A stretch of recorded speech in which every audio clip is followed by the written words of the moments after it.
Hello, everyone, and welcome to this Faroes Shetland Research Symposium. It's great to see such a large turnout today.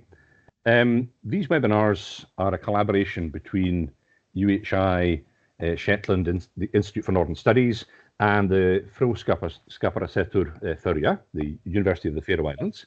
And for those who are interested, our previous webinars are available on the Institute for Northern Studies website, and they are well worth exploring. Now, today our topic is island autonomy, a subject that's been discussed for some time in Shetland, and which the Faroese have been practicing for decades. And our two speakers are Professor Hans Andrias Sølvará and Dr. John Goodlad. Hans is going to talk about the Faroese Road Towards Independence, and John is going to focus on the importance of autonomy for Shetland.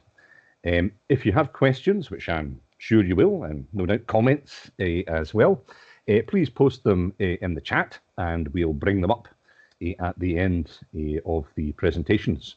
It's going to be a fascinating session, and John is going to start, and I'm going to be I'm going to man John's PowerPoint, so he's going to tell me when to change slides, and then after John, it'll be Hans's turn. So I will just get the PowerPoint up, and I'd like to pass on to John. Hello, John.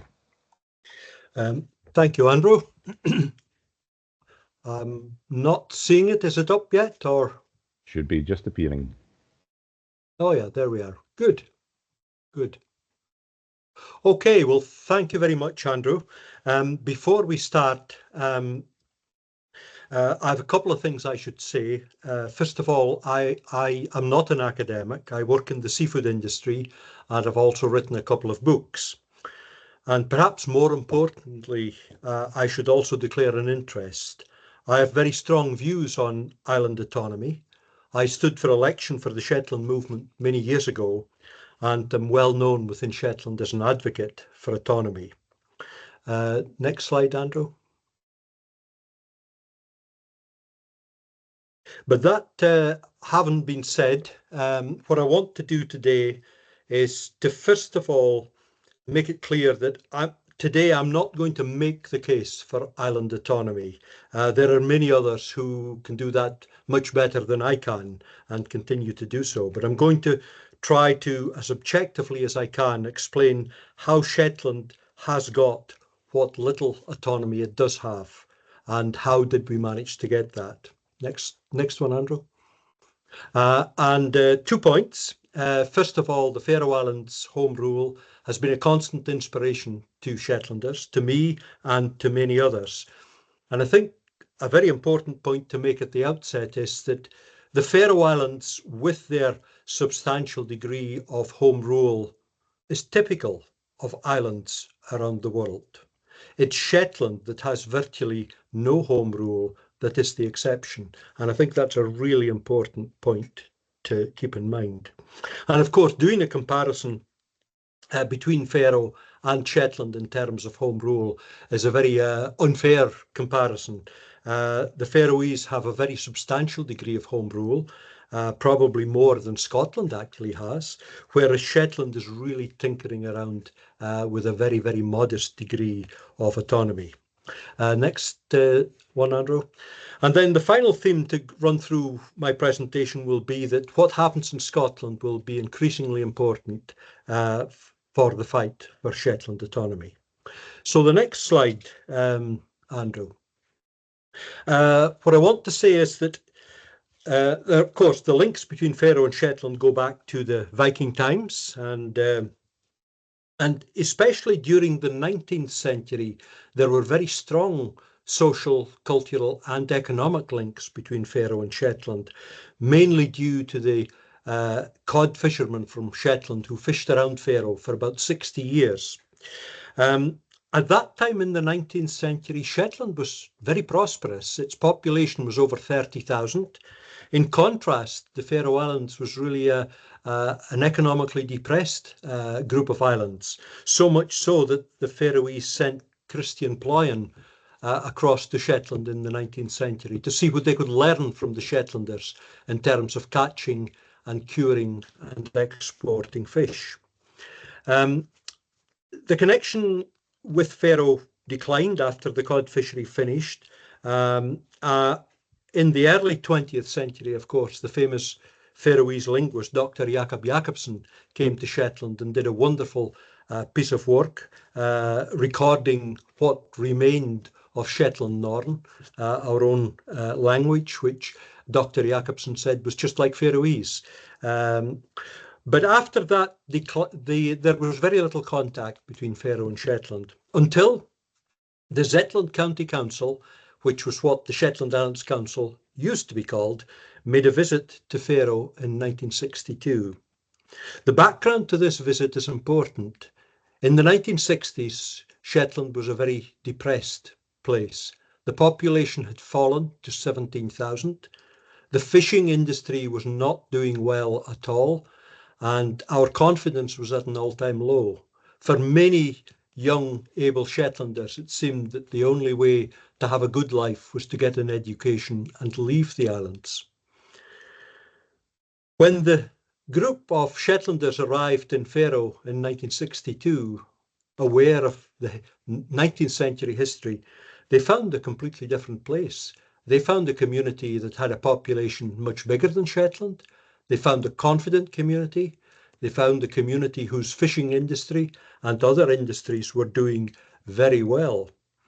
And this made a huge impact on the Shetland County Council. And when they came back, they all agreed that part of the success, perhaps the greatest part of the Faroese success, was down to the fact that they were able to take their own decisions. And all of this stemmed back to the Home Rule Act of 1948, which we will hear more of later. Next slide, Andrew, next one. Then the next development in Shetland was in the late 60s when the government in London, the Westminster government, decided to reorganise local government in Scotland. Prior to that, there had been a Shetland County Council. Next slide, please. And it just shows how absolutely centralised the British state was at this time. In 1968, it was proposed that the Shetland County Council be abolished, and instead Shetland should be subsumed into a huge Highlands and Islands region of Scotland, covering more than half the landmass of Scotland. This resulted in a huge outcry in Shetland. Such a proposal ignored our obvious geography. It ignored the fact that our economies were different. It ignored the fact that we were culturally, historically, and linguistically quite different from the Highlands and Islands region. So there was huge opposition to Shetland to this proposal. Next slide, Andrew, please.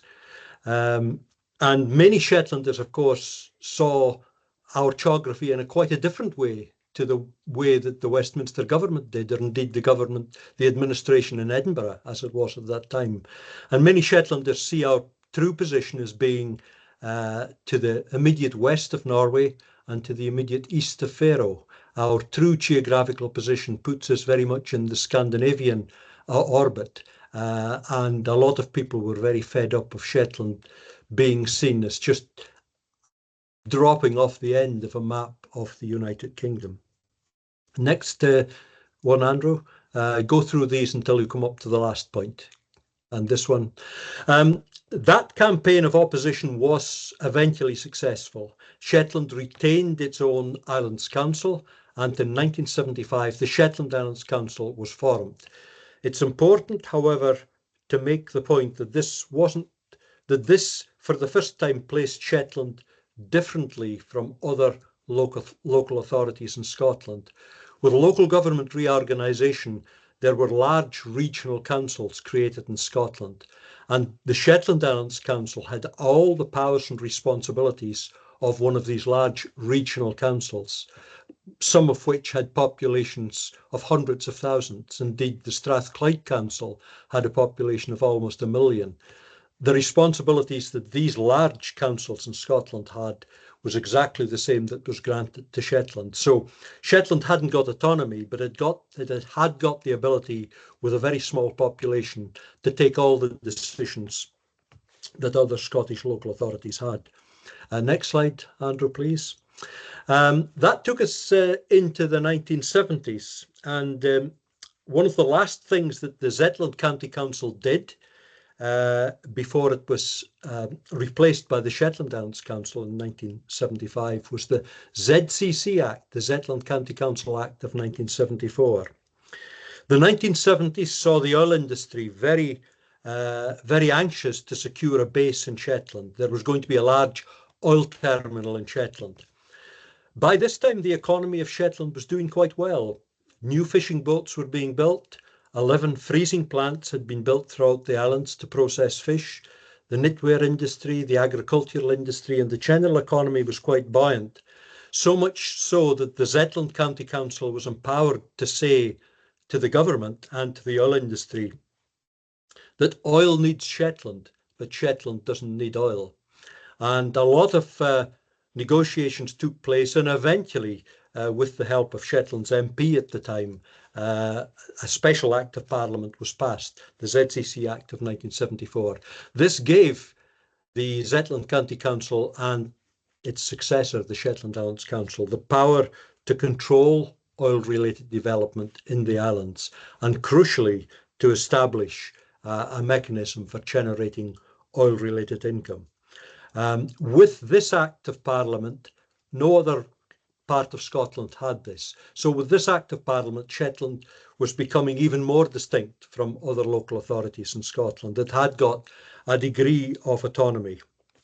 And I think most people would agree that it managed to regulate and control the oil industry fairly well, and was able to build up a very substantial reserve fund of funding from the oil industry, which has been very well used in the 50 years since. Next slide, please. So by this time, the Scottish devolution debate was starting in Scotland, and there was a renewed campaign to have a Scottish Parliament established. Next slide. There was an interesting reaction to that in Shetland. The Shetland Islands Council, perhaps a little bit empowered by the ZCC Act of 1974, and still, I think, lingering bitterness over this proposal to include Shetland as part of a huge Highlands and Islands region. That gave the Shetland Islands Council some confidence in arguing that if there was to be devolution for Scotland, if Scotland was to get an assembly, there had to be special arrangements for Shetland to take into account Shetland's unique situation. In order to demonstrate that there was in fact widespread support in Shetland for that, the Shetland Islands Council organised a referendum in 1978. I think a lot of people in Shetland have forgotten that this referendum took place, and in comparisons with recent referenda in the UK, which have been very close, the outcome of this referendum was really quite spectacular. In a 70% poll, 90% of Shetlanders voted that if there was to be an assembly established for Scotland, the SIC was right in pressing for a special commission to consider Shetland's particular and unique constitutional position. Next one, Andrew. Buoyed up by the result of that referendum in 1978, the Shetland Islands Council then commissioned the Shetland Report, which was undertaken by an organisation called the Nevis Institute. And this report identified 9 constitutional alternatives for Shetland in the event of the establishment of a Scottish Parliament, ranging from the status quo right through to full independence for Shetland. It was a high point of confidence for Shetland that the local government was prepared to commission such a report and look at this wide range of alternatives. Next one, Andrew. The devolution proposals, however, were defeated in a referendum in 1979. Although a small majority voted in favour of devolution in 1979 for Scotland, there was a clause in the bill which said that if less than 40% of Scotland's electorate failed to support the proposal, it would fall. For many supporters of devolution, this was seen as almost a nefarious, sneaky act to prevent devolution happening. So devolution fell in 1979. There was despair in Scotland. SNP support for the Scottish National Party, which had to a large extent driven the proposals for devolution, slumped. Next slide, Andrew. But in Shetland, the opposite happened. Next one, Andrew. The Shetland movement was formed in 1978, and this was really a very, very important initiative. This was Shetland's own political party. Prior to this time, Shetlanders had voted for the British parties, the Labour Party, the Liberal Party, or the Conservatives. Shetland had its own political party. Perhaps a little bit like one of the first Faroese political parties, Schulster of Lochern. Hans will be able to explain whether that comparison has any validity or not. The Shetland movement had a very clear programme of seeking legislative and fiscal autonomy for Shetland. And in everyday language, what this meant was we would have the right in Shetland to make our own laws and collect our own taxes. A party which was, when established in 1978, it was ridiculed by the mainstream political parties, especially the Conservatives and Labour, perhaps particularly the Labour Party in Shetland. And it was argued that this was just a pipe dream. So the Shetland movement contested the 1987 general election. And at that time, we shared the constituency with Orkney, and we teamed up with a similar movement in Orkney called the Orkney Movement. And as I mentioned before, I stood in that campaign, and we won 15% of the vote, which was a very decent and very credible performance for first time in the election. Next one, Andrew. By the 1980s, the Scottish devolution debate was reignited. Next one. And something called the Scottish Constitutional Convention was established in 1989. This covered all the political parties in Scotland, and the Shetland movement had a seat at the table by virtue of the fact we had fought the 1987 general election. The Constitutional Convention not only represented all the political parties, it also represented wider Scottish civic society. And it eventually reported in 1995 with its blueprint for a Scottish Parliament. And as part of that blueprint, it acknowledged very clearly that there should be a degree of island autonomy awarded to island groups such as Shetland that sought such island autonomy. Next slide, Andrew, please.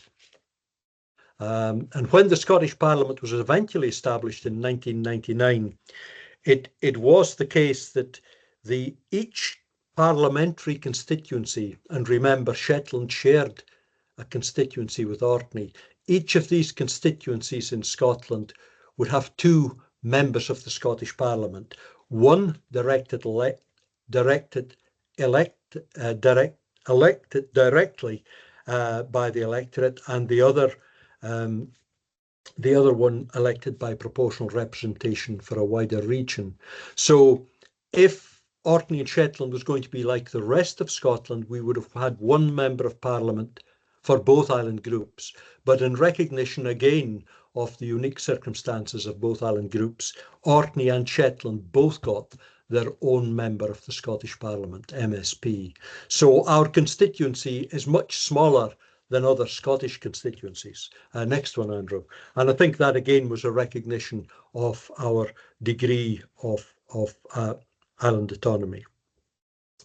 The Scottish Parliament was eventually established in 1999, and there was a referendum where the support for the Scottish Parliament was comfortably approved, and there was no 40% minimum mandate on this occasion.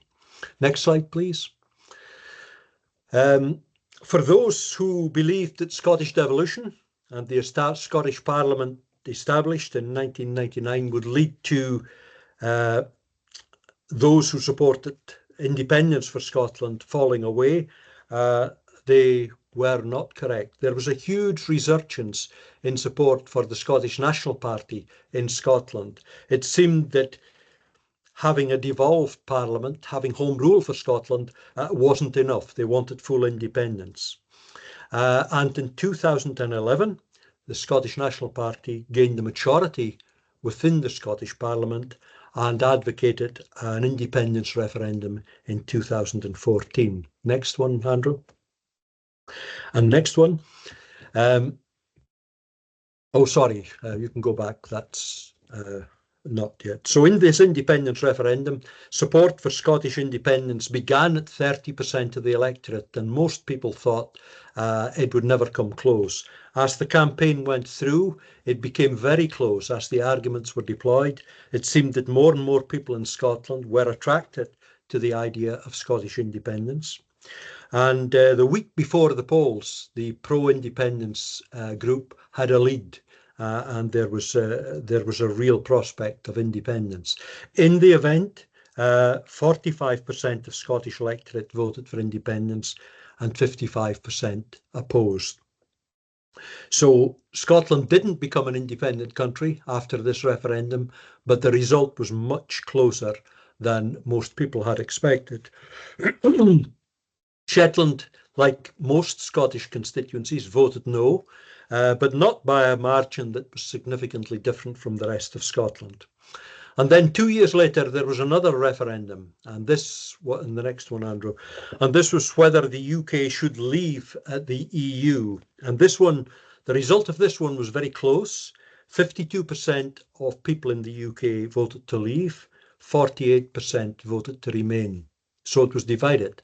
However, the result in Scotland was completely different. 62% of Scottish people wanted to remain in the EU and only 38% wanted to leave. Scotland had voted very differently from England on this important issue, and Shetland's vote in the Brexit referendum was very similar to that in Scotland as well. Next one, Andrew. So the result was that Scotland didn't become independent, but the UK left Europe. But the important point regarding Shetland autonomy is that unlike the 1980s, Shetland seemed to be becoming more aligned with the political mood in Scotland in terms of how Shetlanders voted in these two referenda. Next one, Andrew, please. The Shetland movement unfortunately faded away for many reasons after having had a controlling number of seats on the Shetland Islands Council. Next one, Andrew, please. A number of other campaigns for island autonomy, Our Islands, Our Future, which was headed up by the Shetland Islands Council, and Worth Shetland, a more grassroots campaign, continued to keep the flame of autonomy alive. Next one, please.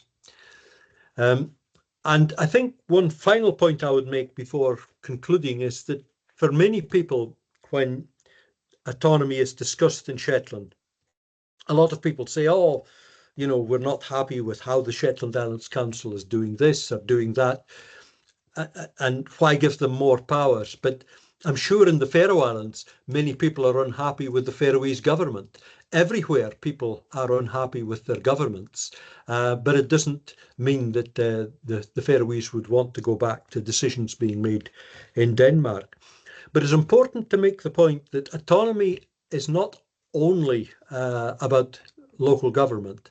The Shetland Regulating Order is a very good example of island autonomy in practice. Next slide, Andrew, please.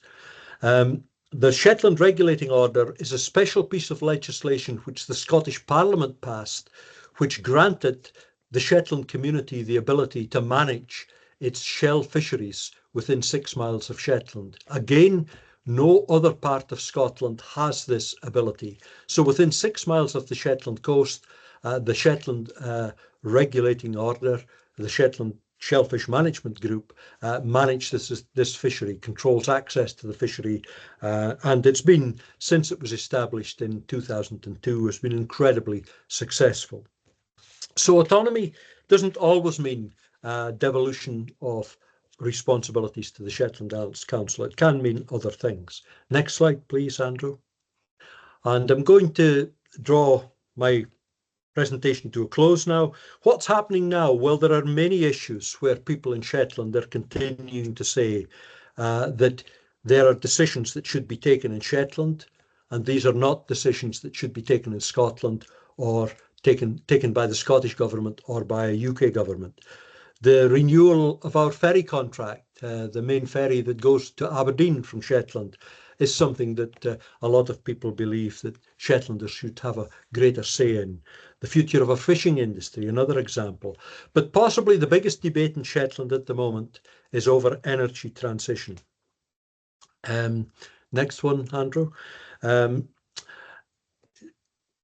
a huge activity in Shetland just now over renewable energy. A lot of renewable energy, mostly wind farms, being proposed for Shetland on land and at sea.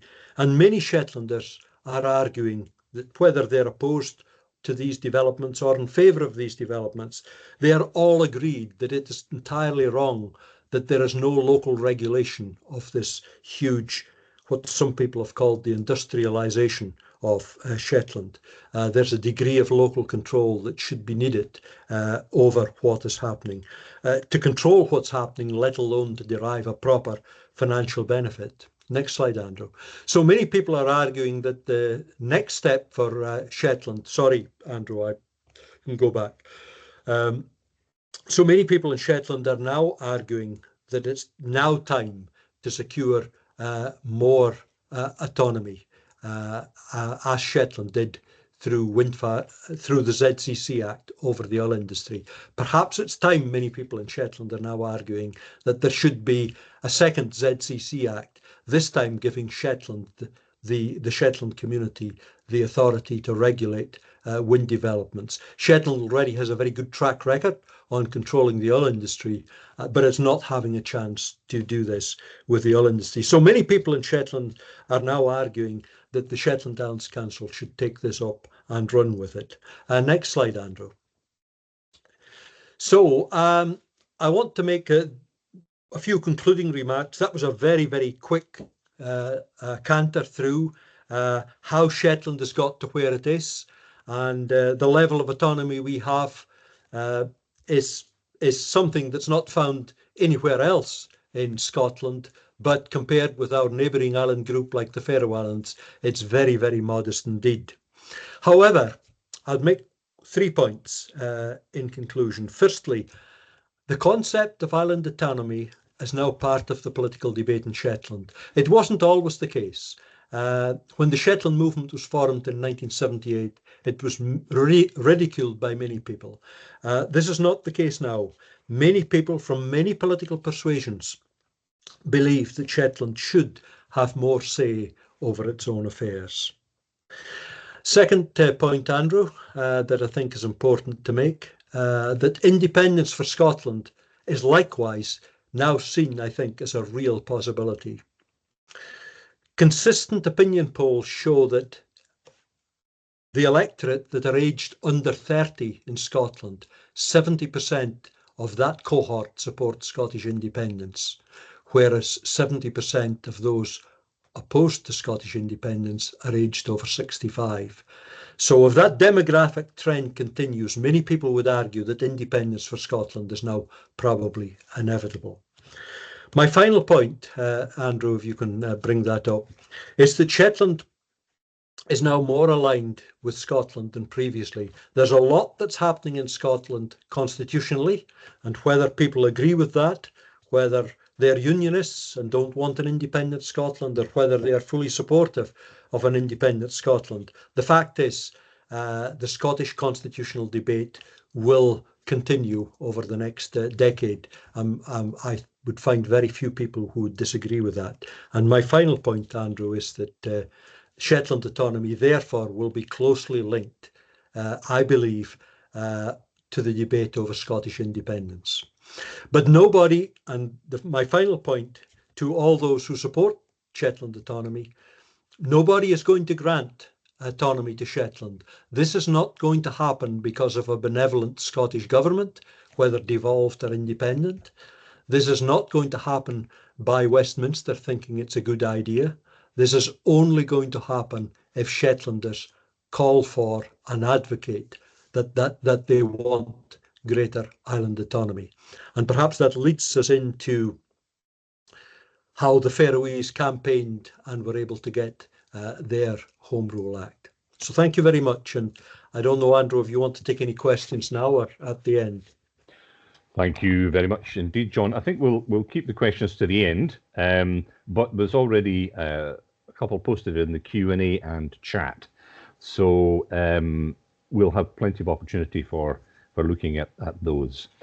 So we'll keep our fuel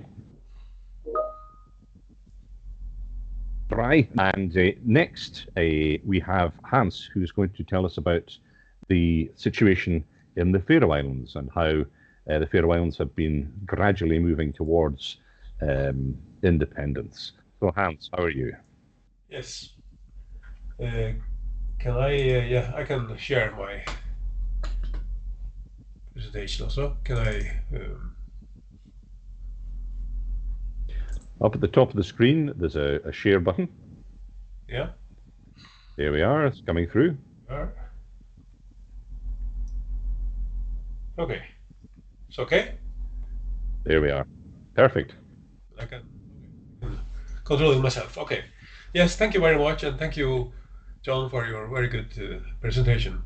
I will try to have the story about the Faroe Islands, how it happened to be the home rule that the Faroe Islands have today. So I'll begin with the historical account. The Faroese, of course, they became part of Denmark because of the Treaty of Kiel in 1814, when Norway became a part of Sweden, and the Faroe Islands, Iceland, and Greenland became a part of Denmark.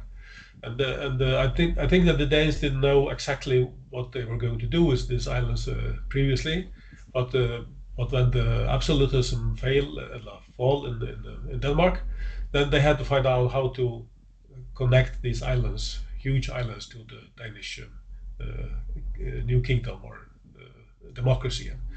So this happened around 1830 and 1890, when they had found out how to place these islands in the Stænderforsamlinger, som det hedder in Denmark, Assembly of States. There were a lot of those assemblies during the timeline here. What they tried to do, they wanted that the Faroe Islands and Iceland should be a part of the Danish constitution, the new constitution, not Greenland, but they had to find out how to implement them into the Danish constitution. And they tried also with Iceland, but the Icelanders didn't want it, and they got the choice to stay outside, and they got their own parliament again in 1843, and they had no representatives in the Danish assemblies. It was different with the Faroese. They didn't get that choice, even if there was an application in the 1844 and in 1846, just after the Icelandic one. They wanted also to have a representation in the Faroe Islands, but they were not granted that in the Faroe Islands. So the Faroese were not asked about this, like the Icelanders. So the Icelanders, they were on their way out of the Danish kingdom in this period, while the Faroe Islands were on the way into the Faroese in Danish kingdom and the constitution. And there were no Faroese in the Constitutional Assembly in Denmark. There was a Dane who represented the Faroe Islands, but there was no Faroese in the assembly.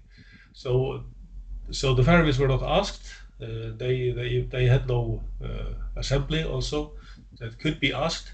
So the Danish constitution was only registered in the Faroe Islands in 1850, and there was no Faroese member in the Danish Parliament at that point either. The first Faroese election to the Danish Parliament was in 1851, and then it was actually finished, and the Faroe Islands had become a part of the Danish constitutional system, and got only their representative assembly in 1852. So Faroese politics emerged a bit different than in Iceland. Iceland emerged without the Danish constitution, while the Faroese politics emerged inside the Danish constitution, and it meant that the Danish parliament was the overall general legislative committee in the whole kingdom, also in the Faroe Islands. So it was only a consultative body that they had. And this timing of events had the big difference between Iceland and the Faroe Islands, and it also affected very much what the Faroese could do, because the struggle for the people, the parties who came afterwards would develop within the new parliament. They always met the argument that the Faroese parliament couldn't have more power because the legislative power was in Denmark. It does not agree with the Danish constitution. So that was the argument that was met by the Faroese politics that developed after 1852. So if you look at the Faroese parties, we can see that the first reaction, the Faroese were not asked about the constitution. It was just registered there, but there was not either any complaints. There was no reactions in the Faroe Islands. The first reaction that we know came from the national leader Johan Spadesson in 1903, and then he criticized it, and that became also a part of the agenda of the first political parties, not the Unionist Party. They wanted the situation to stay as it was, but the Home Rule Party, which was established in 1906, they wanted to change the relations between Denmark and the Faroe Islands. They were not secessionists, but they wanted extended home rule in Denmark, within the Danish kingdom, and that was a part of the agenda that they criticized also how the Danish constitution was registered in the Faroe Islands, and they wanted to give legislative power to the Faroese parliament, and they also in Faroese matters, and they also wanted equal rights for the Faroese language with the Danish one, which was a long struggle in the 20th century also. And of course the Unionists, they didn't want extended power to the Faroese Lagting. But the argument that the Home Rule Party met always was that this was not did not comply with the Danish constitution. So there was a strong struggle for that in the Faroe Islands also when the political parties came. I think something that also influenced a lot was that Norway became independent in 1905. And they began to be interested for all the parties and all the islands in the North Atlantic, and this also affected Faroese politics as it developed between the Home Rule Party and the Unionists, because this became a great battle also between Denmark and Norway about these islands. And if you look at the Faroese struggle about these issues, we can see that the Unionists they were also often in part with the Danes, but the Home Rule Party they were often, or Self-Rule Party, they were often some of them were better with Norway. So it generated also a politics in the Faroe Islands into this context where Norway, the battle between Norway and Denmark was very important, and that I think radicalized Faroese politics also during this period, interwar period, which this battle wasn't over until 1933 the court in Hague decided in favor of Denmark. But it was the Unionists who dominated Faroese politics during the interwar period, and there was also economic crisis. So there was a battle in the Faroe Islands about especially the recognition of the Faroese language, but there was also a battle for extended power to the Faroese parliament. But nothing really happened in the interwar period.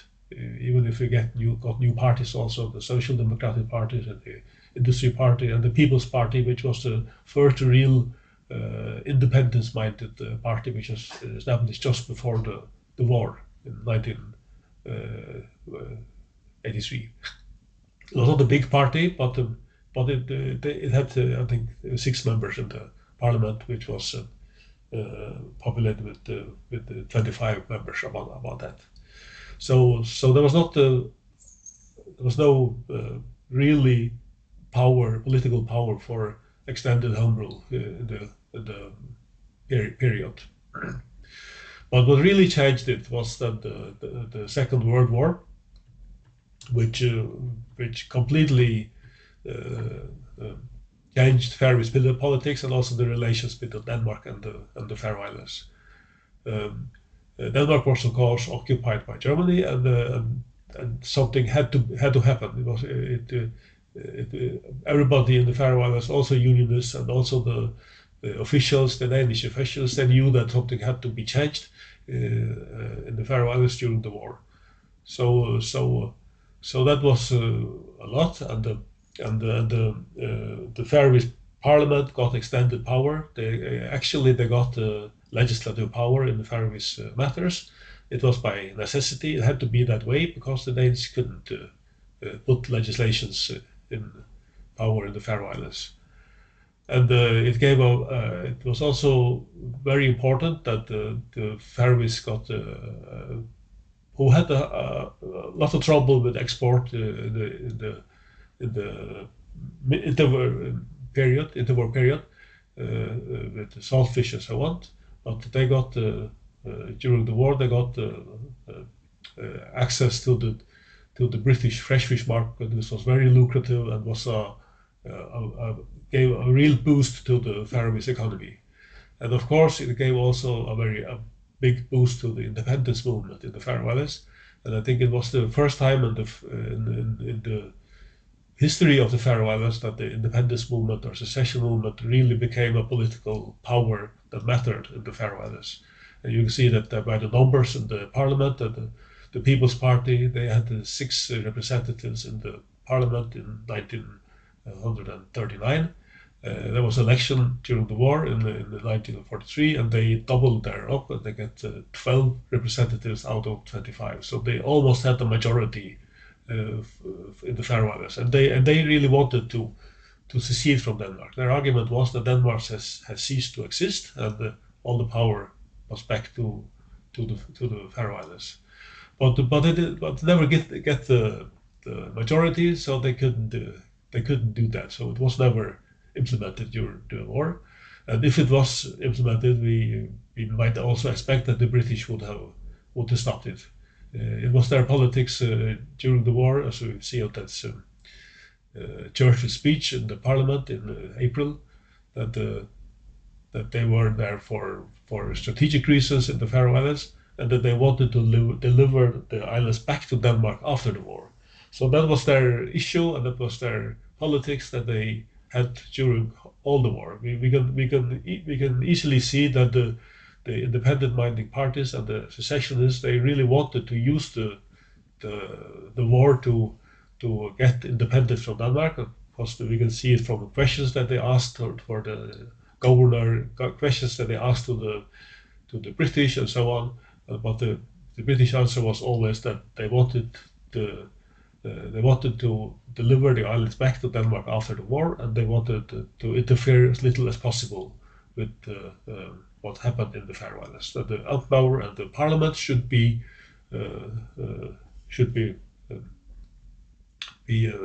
governing the country. So they couldn't get anything out of it, even not even after the big victory in 1943. So there was some things that were changed, but the politics of the Afbauer, who was very alone, we say in the Faroe Islands, but also by the British, was that they should be delivered back. But both of them also said that they wanted there would be no changes in the Faroe Islands while they were occupied by the British or while Denmark was occupied by the Germans. But they also said that they would argue towards the government, the Danish government, when the war was over, that they will argue that they would take the Faroese wishes into account after the war. So that is what leads to the referendum that came after the war in 1946. Because the first thing that the Danish government did was to ask the representatives of the Faroese parties come to Denmark to negotiate about a new order between Denmark and the Faroe Islands. And they also said that the system that had been during the war, that should be the system that would continue until they had a new decision, an order in the Faroe Islands. So there were negotiations in Copenhagen in January and March in '46. There'd also been an election in the Faroe Islands between. I think that the People's Party, they wanted to have the majority in the Faroe Islands, but they didn't get the majority. They missed one mandate in the parliament to have the majority alone. But they also disagreed in the Faroe Islands about there was no common ground in the Faroe Islands about how the relations were, because all the parties were very disagreed about it. The Unionists, they wanted back to the situation before the war. I think the Social Democrats, they wanted something that was formalized, what was valid during the war, and the People's Party, they wanted something that looked more like what the Icelanders got in 1918, the sovereignty with Faroe Islands with a dominion status or something like that. But it ended up with that the Danish government put forward an ultimatum to the Faroe Islands, and it was an ultimatum that was it was not very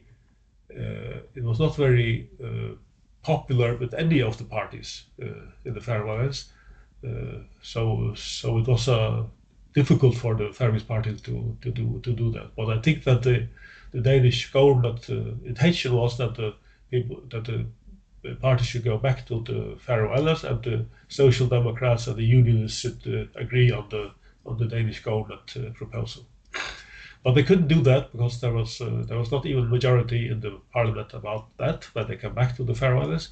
So that led to the referendum that had to come, because the political system couldn't agree. So they had to have the people to agree on what system we should have.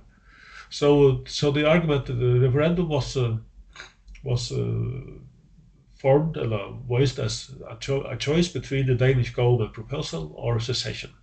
The secessionists or the independent-minded, they were not happy about that way of asking, but it was actually the Unionist parties who wanted to have that kind of questions. Only two questions. It looks, I think it looks like very much the Brexit referendum in 16, because there were only two choices. It was stay or leave, and that was what the Faroese also got to choose between. It came as a shock, I think, for the Faroese politicians, but also for the Danish politicians when the result became valid, because everybody had thought that it would be when it was asked that way, it would be a majority for the Danish government proposal. But it turned out to be a little majority for the secession.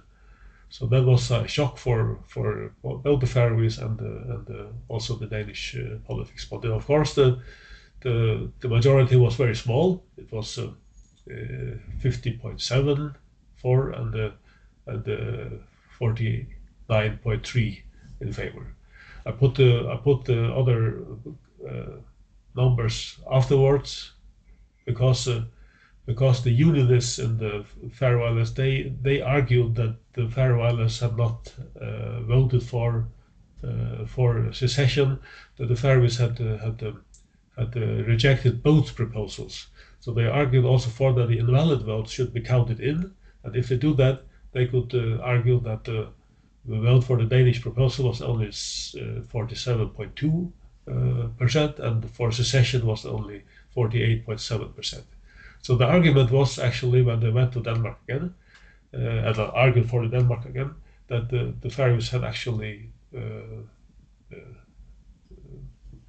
they did not want secession, and they didn't want the Danish government proposal. So what the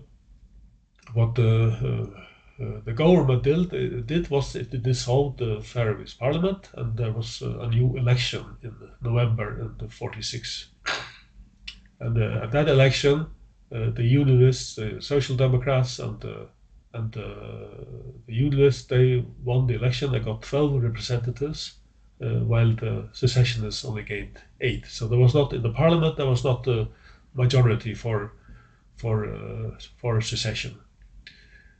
They went to Copenhagen again and argued again and negotiated again. I said to them that this was the result, and the Faroes wanted something else, something that lay between the secession and the Danish government proposal.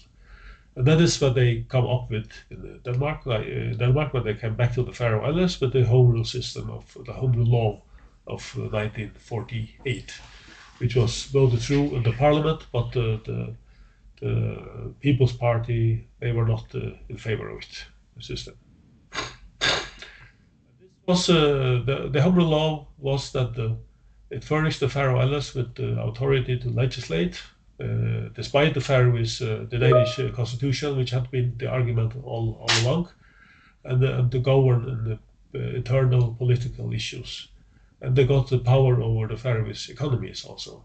So it was very extended political and legislative power that the parliament got.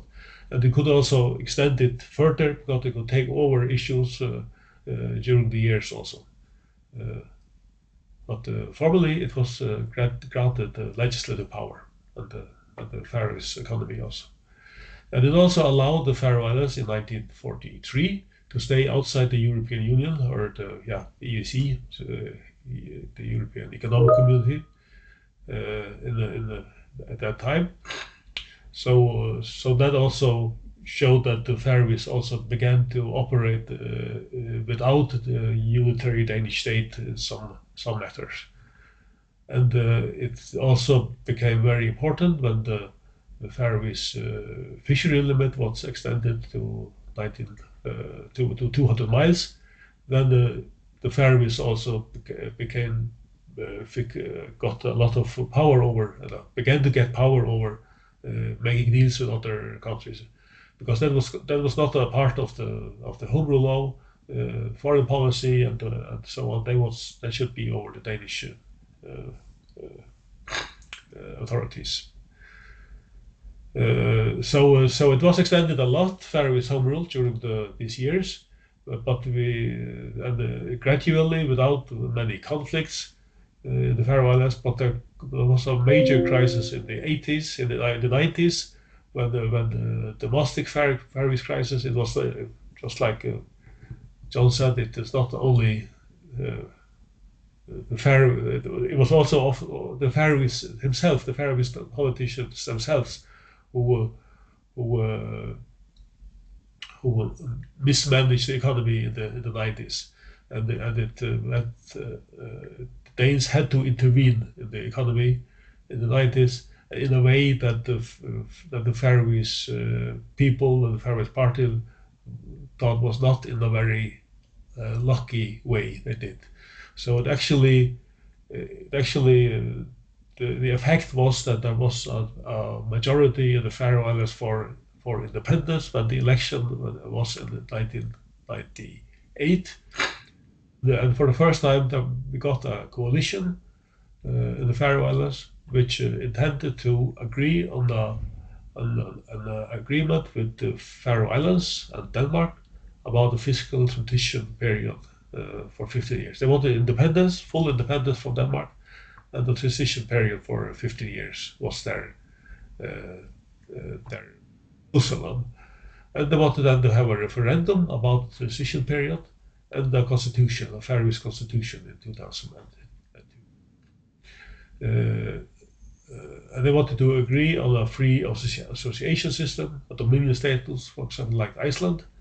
But the Danish government, they were very clear at that point, and they said that you will have a transition period for 3 or 4 years.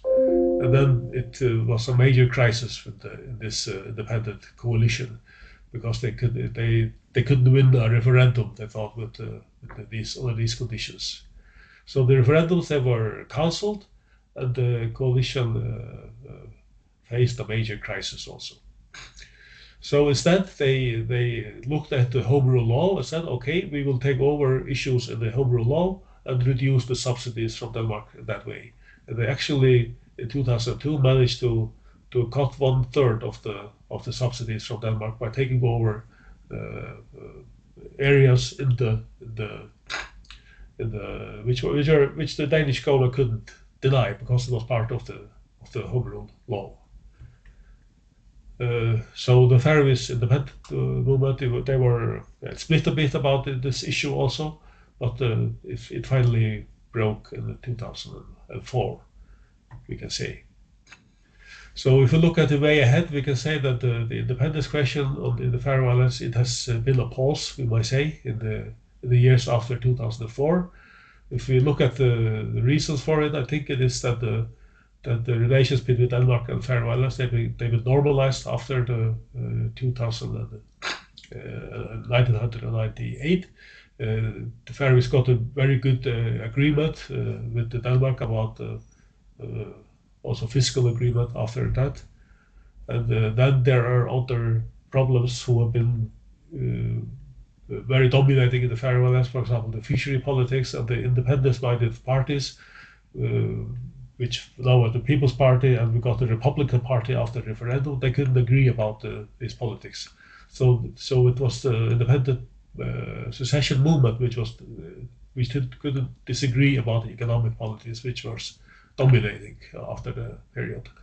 And I think also that the crisis in 2008 had a lot of impact. The Faroese could see that the Icelandic banks, they crashed, and the Faroese bank, they were saved by the Danish fiscal system. So I think that also changed a lot about it. But we could also see in the 2014, for example, when the Crimean crisis was, that the Faroe Islands could navigate very independently, even if the European Union was boycotting the Faroe Islands and also boycotting Russia because of the war. And the Faroes, they could manage to do deals with Russia about export of mackerel, which they couldn't export to the European Union. So this also showed that Denmark was actually a country split with itself, could be split with itself, and the Faroe Islands could also have quite different interests than Denmark in this period. So even if the issue is very not on the agenda at the moment, we must say, it has been on the agenda for the Danish politics. The Danish politicians have always said, also after the Faroese home rule law, that the real legislative power to the parliament is not possible. And they interpreted the home rule law in another way, that it's only a delegation of power to the Faroe Islands. But the new Prime Minister of Denmark actually has a new vocal. He's speaking a lot away, and he's saying that we are hitting for a union between 3 countries who are equal. that is new from Danish politicians in the years. So there should be possibility for extending the power of the Faroe Islands in the future, even if this issue is not on it's very little on the agenda in the Faroe Islands at the moment. Very strange, I think, but it isn't. What? And of course, the international agenda also, with the second inauguration of Donald Trump, has also changed completely the power relations between, especially of course, Greenland and Denmark, because I don't think a prime minister today could say to the Faroe Islands that you will not get secession. If you do that, you will have a 15 years period of dealing with the fiscal issues. I don't think that they can do that with the Greenlanders either. So the power relations are changed, and so the international politics has changed a lot, so that there are many possibilities in the Faroe Islands for extended power to the Faroe Islands. But in the Faroe Islands we hear little about it. But all parties of the Faroe Islands agree that they want, especially in the foreign policy, they want that the Faroese should have extended power. Also, the unionists want it. So it is happening more gradually. It's not much conflict with Denmark anymore, but in another way. So I think it is paved way for greater independence in the Faroe Islands. Yeah, thank you. Thank you very much indeed, Hans. Well, we've had two fabulous talks there, and you can see the contrasting situation between Shetland and the Faroe Islands as far as political autonomy is concerned.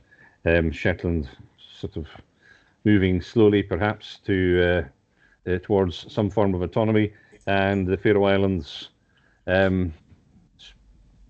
becoming as independent as possible. Two very interesting and contrasting situations, and we have some good questions in the chat, so we have a little bit of time to address these.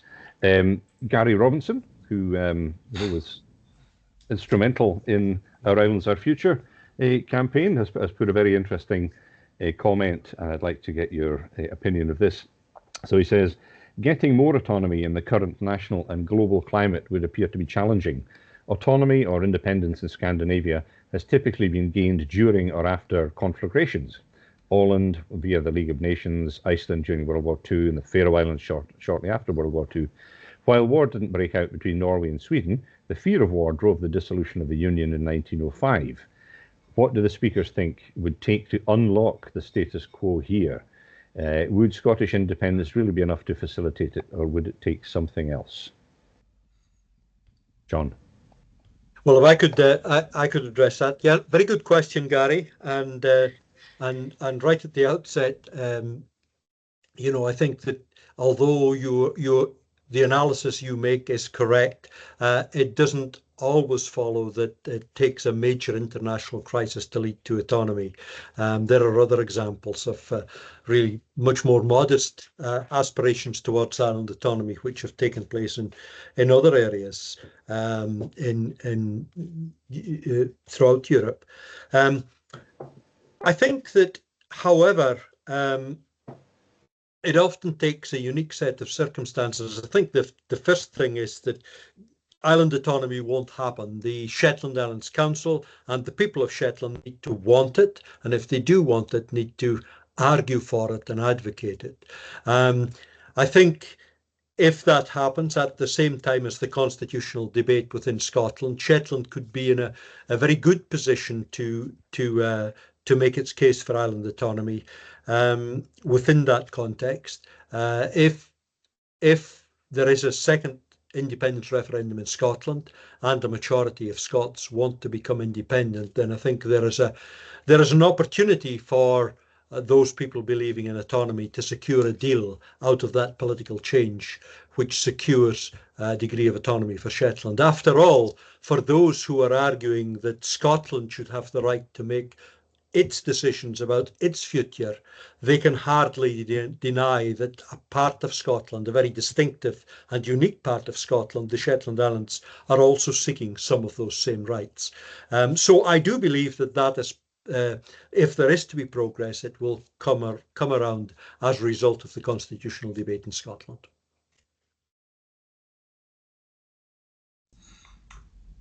Yeah, I can comment on the Faroe Islands. Yeah, thank you for the question. Also, I think it's right also that these changes often happen during a crisis, major international crisis. We also seen it in the Faroe Islands. It happened during the Napoleonic War. It happened during the First World War, and it happened notably during the Second World War. So this is where the leaps have happened in the Faroe Islands. And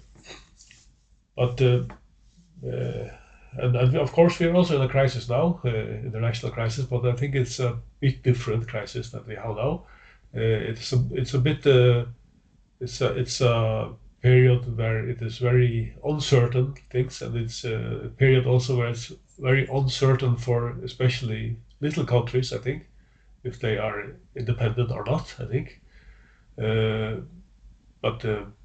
I don't know, as in the Faroe Islands, I think that nobody in the Faroe Islands thinks that it is Denmark who protects Faroe Islands against aggression. And I think the Danes also know that. Denmark is a small state in that also.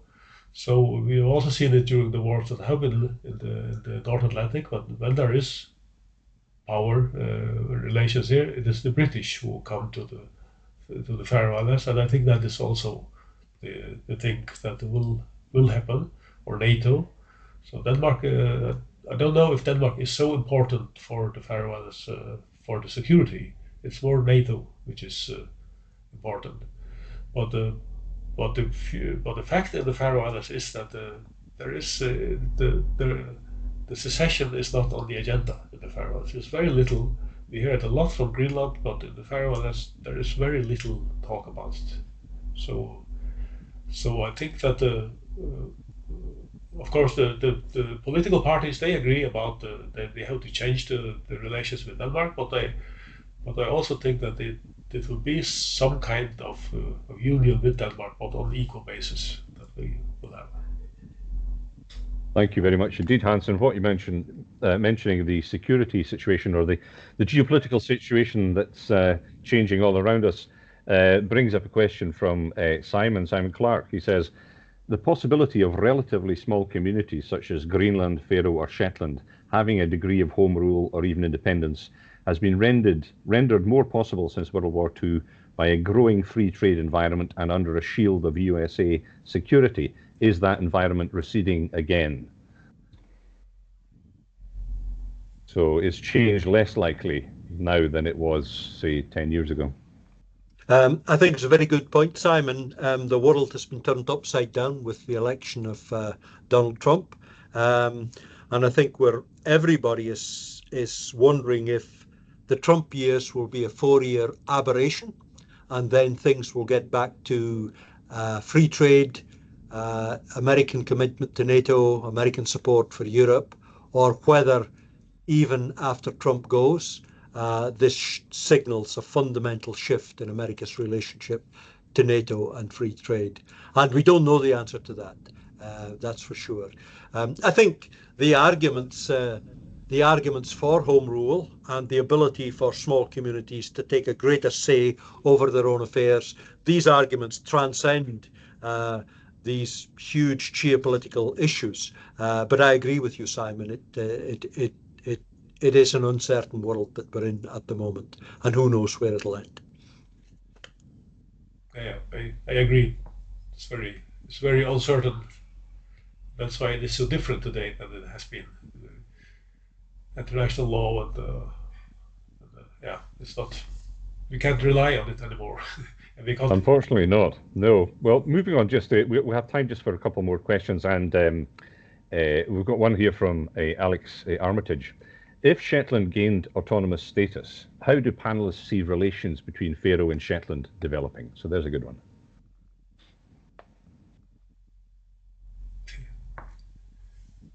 John. Okay, I can go first. It's probably I'm probably the wrong person to ask, because I first went to the Faroe Islands as a very, very young man when I was at university, and I've been there 20 times. I love the Faroe Islands. So for me to answer the question would be, if Shetland achieves some degree of autonomy, then I would look forward to a much closer relationship to the Faroes than we have at present. In a very practical sense, restoring transport links, having greater cultural and social links, and perhaps working together on common issues of marine pollution, on climate change, a whole range of issues. The one thing which is so important, that these two tiny groups, the Faroe Islands with 50,000 people, Shetland with 23,000 people, in any other part of political discourse, these are irrelevant little groups. However, you just have to look on a map of the North Atlantic to see the strategic position of the Faroe Islands and Shetland, which gives us a far greater significance beyond our population. So I think the world would be full of enormous opportunities for Faroe and Shetland to work together in the event of both groups achieving a greater degree of home rule. Yeah, I also think that the Faroese secessionists, also in 2016 during Brexit, they were applying for that the Scotland and the Shetland and the Faroe Islands should collaborate much more after, also because the social issues are more likely than in Britain. But I also think that in Denmark that's maybe more like a geopolitical thing, that the relation, the estimates in Denmark say that, or the evaluations in Denmark say that relating to Russia, Europe is very much in danger, but the Faroe Islands and Greenland, they belong to more the American side. So the security issues are also different in Europe than they are in the Shetland and the Faroe Islands, I think, and the Greenland. Yeah, thank you very much. Well, maybe we don't even have to wait until Shetland becomes autonomous.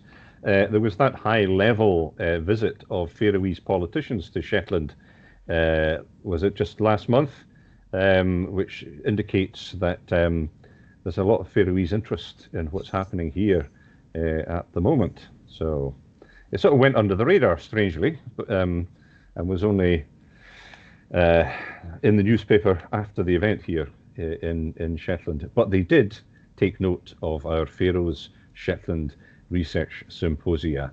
And I think with that, this discussion could go on for days, weeks, years, and I hope it will, but I hope it leads to something in future. And I'd just like to thank Hans and John for excellent talks. Really enjoyed listening to what you had to say. And oh yeah, Alex, just saying, I've been pushing Lovanir to develop an air link. Excellent. We need to pursue that as well. So thanks again, Hans and John. And thank you everyone for attending. This has been recorded, so it will be on the Institute for Northern Studies website very soon, so you can watch it all again. And if you have people that you know who haven't been able to attend, who need to be educated in the needs for autonomy and for to understand better the situation in the Faroe Islands, then please let them know about this recording as well. So thank you very much indeed, everyone. And with that, farewell. Thank you very much. Thank you. Thank you.